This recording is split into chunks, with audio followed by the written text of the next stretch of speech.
Meus queridos alunos, vamos dar continuidade às nossas aulas aqui do livro de Deuteronômio, Devarim. E vamos partir aqui do capítulo de número 21. Na aula passada fomos até o capítulo de número 20. E tem muita coisa boa para ser tratada aqui, apesar de ser repetição da lei. Já vimos muitas dessas passagens lá atrás.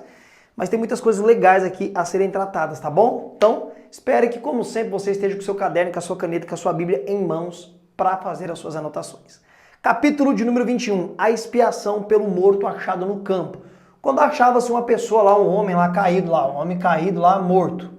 Tá caído lá no campo lá. Ninguém sabe quem foi que matou. E chegou lá, viu o homem caído no campo e agora? Tinha que fazer uma expiação por ele, tinha todo um ritual para poder expiar essa morte aqui, entendeu? A culpa dessa morte, mesmo sem saber quem era, tinha aqui o sacrifício pelo morto achado no campo, né? Quando o assassino era desconhecido. Ainda no 21 vai ter os direitos da primogenitura. E aqui é interessante que esse direito vai ser trabalhado em uma hipótese que era essa daqui. Naquela época nós sabemos que eles viviam debaixo da poligamia. O que é poligamia?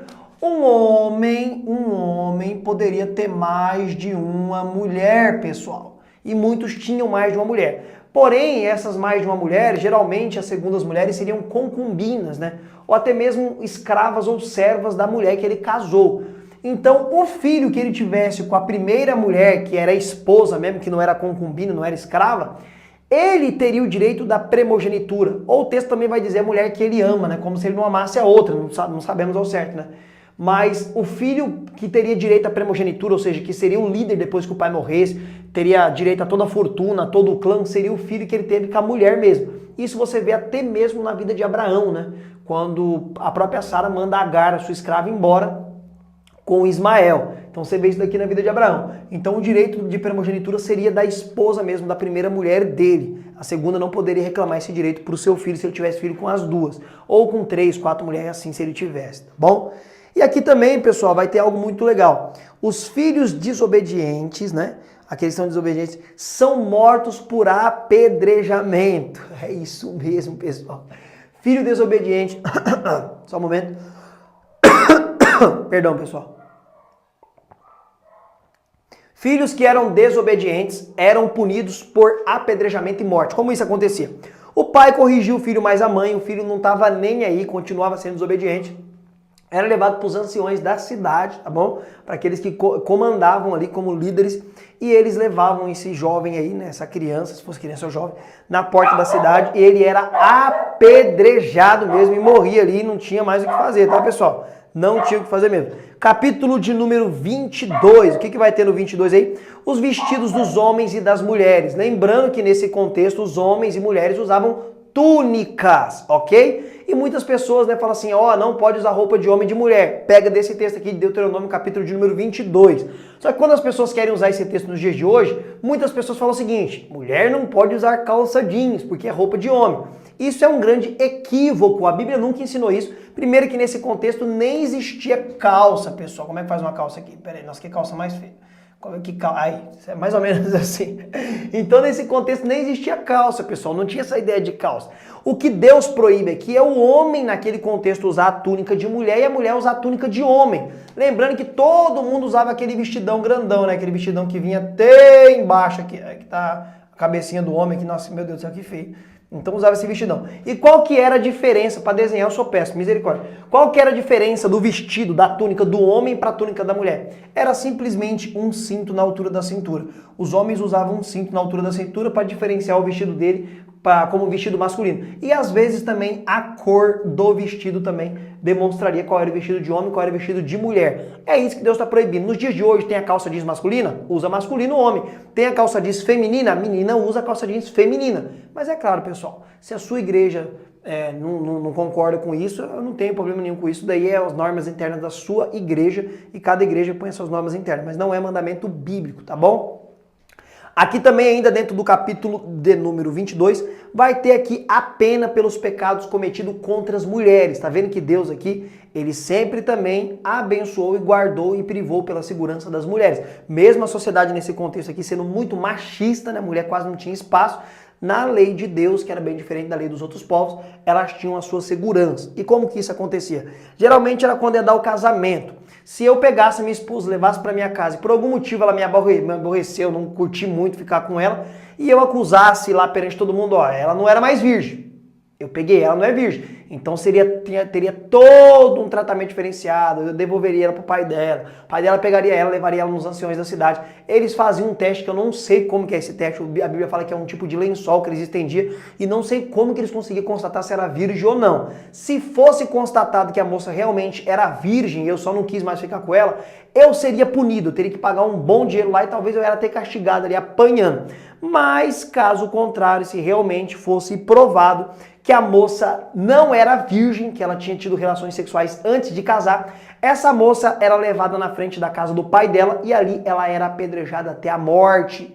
Pecado de fornicação, que hoje nós chamamos de fornicação, que é sexo antes do casamento, sem compromisso, era punido com morte, pessoal. É isso mesmo. Lembrando que isso está tudo preso ao contexto da época, tá, galera? E ainda no capítulo de número 22 também tem a punição pelo ato de adultério. Se um homem fosse pego na cama de uma mulher que era casada, ambos eram apedrejados na porta da cidade. E você vai ver isso lá em João 8, quando supostamente uma mulher pega em ato de adultério, tem algo ali que não bate muito, porque o texto aqui, a ordenança de Deus, é que era para apedrejar tanto o homem quanto a mulher. Morriam os dois. Lá no evangelho lá, só aparece a mulher lá, acusada como adúltera. Cadê o homem que estava com ela? Nós vai chegar lá. No capítulo de número 23, pessoal, vai ter o quê? Vai ter o que aqui, né? As pessoas excluídas da Assembleia, do ajuntamento de Israel, que Deus não queria, mesmo ali sendo muito próximo dele, né? Tendo até parentesco ali de descendência, né? Muito próximo deles ali, né? Deus não queria que eles se ajuntassem com os moabitas e amonitas. Não era para se ajuntar, não era para estar no meio desse povo, porque muitos deles aí cambaleavam aí para idolatria, Deus não queria esse povo perto deles. Deus também proíbe que tenha dentro ali do povo de Israel, na terra que eles vão possuir agora, que tenha essas coisas. Deus não queria que tivesse rameira. O que era rameira, pessoal?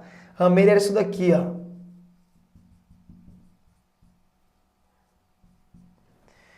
Prostituta. Prostituta era chamada de rameira. Deus proíbe, não quer que houvesse prostituta no meio do povo de Israel. E já tinha prostituta naquela época? Muito antes já tinha essa ideia de prostituição aí, tá bom? Deus também proíbe usura. E o que é usura? Você emprestar com juros, ou seja, hoje nós chamamos isso daí de... como é que é o nome mesmo? Fugiu da minha cabeça o nome. Aqueles que emprestam com usura. Agiota. Esse é o nome. Hoje seria agiotagem, né? Você emprestar e receber com juros abusivos. Deus proíbe isso no meio do povo dele. Então você que é cristão aí, trabalha com agiotagem, tome cuidado, porque Deus não é a favor dessa prática, não. Emprestar com juros, pessoal, é complicado. No capítulo de número 24, 25 e 26, o que vai ser tratado dentro do capítulo 24, 25 e 26? Dentro desses três capítulos. Vai falar sobre o divórcio, a pena de açoite. Como que era essa pena de açoite? O culpado, depois de ser julgado, recebia 40 açoitadas, né, ou chibatadas. Dentro desse contexto também do 24, 25 e 26, vai falar sobre a lei do levirato. E o que era a lei do levirato? Vamos lá, tem a ver com casamento também. Eu tô aqui bonitinho, casado com a minha esposa. Eu morri. Acabou, morri. O meu irmão era obrigado a assumir minha esposa. Isso aqui era obrigatório. E lembra lá aquela disputa de Onã lá atrás, lá no livro de Gênesis, lá, que não quis dar filho pro seu irmão? É isso que aconteceu. E o primeiro filho que essa mulher tiver com o meu irmão vai entrar na minha geração, na minha genealogia. Então aqui é a lei do levirato, para poder guardar a genealogia ali, né? Os descendentes da família daquele morto, tá bom? E também aqui do 24 ao 26 vai ter as primícias da terra pertenciam ao Senhor. Depois de toda a colheita ali, o primeiro que era colhido da terra era levado em oferta, em sacrifício a Deus. A primeira colheita da terra, dos animais ali que nasceu, tudo era levado, ofertado para Deus. A primícia, tá bom?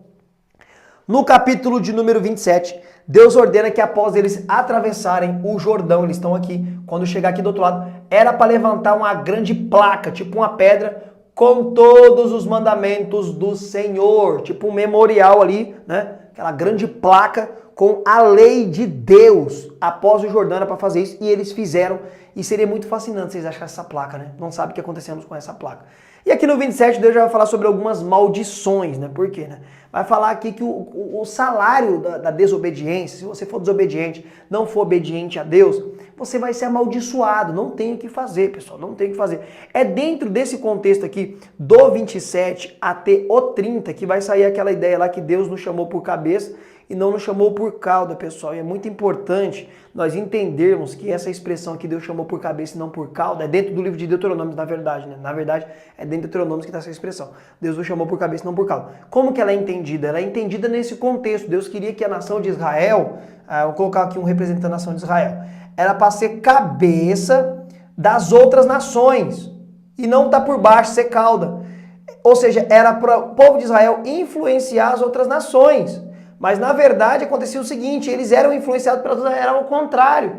Então por isso que eles estariam sempre por baixo, porque Deus falou assim, se vocês forem obedientes a mim, vocês sempre estarão por cima. Em cima de quê? Das nações, para ser cabeça. Para as nações olhar para ele e falar assim, nossa, eu quero ser que nem esse povo. Mas se você for obediente, vocês sempre vão estar por baixo. E é o que acontecia, eles eram desobedientes, sempre estavam por baixo, não era cabeça coisa nenhuma. E as maldições sempre vinham sobre eles porque eles eram desobedientes. E aí do 28 ao 29 vai ter a ideia de que se for obediente, as bênçãos de Deus virá sobre ti, as bênçãos perseguirão você se vocês forem obedientes. É o que Deus promete aqui, promete para eles do 28 ao 29, tá bom? E Deus também aí, do 28 ao 29, vai fazer um pacto com o povo. Lembrando agora que é outro povo, pessoal, são os filhos que saíram lá com menos de 20 anos à meia-noite, porque os demais já morreu tudo, com exceção de Josué, Caleb e Moisés, galera, tá bom? E aí chega o capítulo de número 30, né? A misericórdia para quem se arrepender, ou seja, fez um pecado, cometeu um erro, tem a punição, tudo, mas Deus tem misericórdia e Deus perdoa aquele que se arrepende. Lembre do texto bíblico, pecado confessado e abandonado alcança misericórdia, isso aqui é muito importante. E lembre que esse pecado é confessado a Deus que perdoa, a não ser quando você tem dificuldades para abandonar e é uma prática, você precisa de ajuda e você confessa mesmo para os seus líderes para te ajudar aí a chegar ao caminho para resolver isso com a graça de Deus, tá bom? No 31, Moisés já está prestes a morrer, né? Já está prestes a bater as botas aí, porque Deus não vai deixar ele atravessar o Jordão, né? Não vai ter como ele atravessar aqui o Jordão, o meu Jordão aqui, e aqui do outro lado aqui já está Jericó. Então ele não vai atravessar. Então Deus nomeia Josué sucessor de Moisés. Isso aqui é muito lindo. E aqui tem uma outra ordenância. Moisés ordena que a cada 7 anos, toda a lei deve ser lida para o povo, toda a lei. A lei, pessoal, significa ali toda a lei de Deus, desde quando começou ali no Êxodo até Deuteronômio. Toda a lei está contida ali, tá? Então era para ser lido isso daqui e, na verdade, não aconteceu muito daqui, não. Vai acontecer uma citação dessa lá na época de Esdras e Neemias, lá na frente já, que Esdras, Esdras era o escriba, ele acha o livro da lei, né? E ele vai ler para o povo vai chorar, o povo vai gemer, vai se arrepender. Mas era para ter feito isso a cada 7 anos. Nós não vemos muita citação bíblica desse livro da lei sendo lido aí a cada 7 anos. Pode ser que acontecia? Pode ser que sim. Mas é mais provável que não, que o povo abandonava demais a vontade de Deus.